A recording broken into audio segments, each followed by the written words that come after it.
Docteur Richelme, quel est l'intérêt pour la Fondation Lanval d'installer un équipement de neurochirurgie pédiatrique ?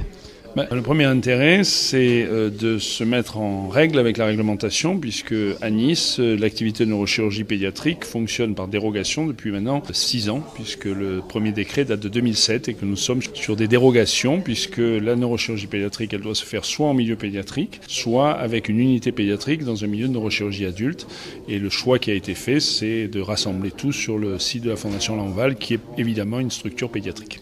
Alors, de quoi se compose le matériel dont vous avez besoin ? Alors, le matériel dont nous avons besoin, il se compose de petites choses annexes, mais il y a 2 pièces majeures. C'est d'un côté le microscope qui permettra une meilleure vision du geste opératoire au neurochirurgien, et puis un robot qui va faire le geste lui-même, puisque aujourd'hui, la précision chirurgicale n'est plus accessible à quelqu'un qui a juste ses mains. Donc, il faut travailler avec le microscope et le robot, qui est guidé évidemment par le neurochirurgien pour que le geste soit le plus précis possible.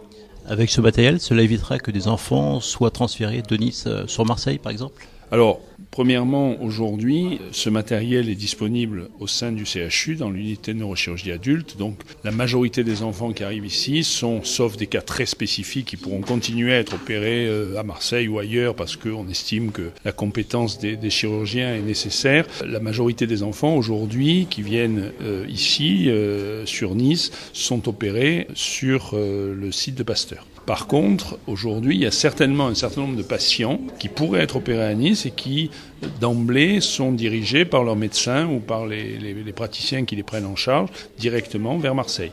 Et je pense par exemple à tous les patients qui habitent la partie est du Var, qui sont donc à pratiquement égale distance entre Nice et Marseille, ou les patients qui habitent la Haute-Corse et pour qui c'est pas plus compliqué de venir à Marseille qu'à Nice.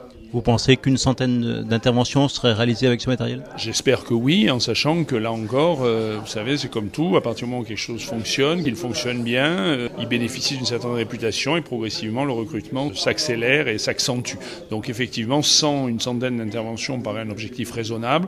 Peut-être qu'il sera dépassé si nous arrivons à faire fonctionner les choses comme nous le souhaitons. Alors c'est un matériel qui coûte cher, à peu près 1 million d'euros, d'où l'importance d'avoir des dons. Mais oui, parce que effectivement, l'assurance maladie et l'ARS aujourd'hui financent le fonctionnement, mais sur des investissements aussi lourds. 1 million d'euros, c'est énorme pour un établissement comme le nôtre. Il n'y a pas de dotation spécifique d'équipement. Et pour le rentabiliser, entre guillemets, sur l'activité, c'est quasiment une mission impossible, puisque ce matériel coûte le même prix que celui qui est utilisé en milieu adulte, mais avec une activité qui sera forcément moindre, parce que Dieu merci, il y a moins besoin de ce matériel pour les enfants que pour les adultes en termes de fréquence.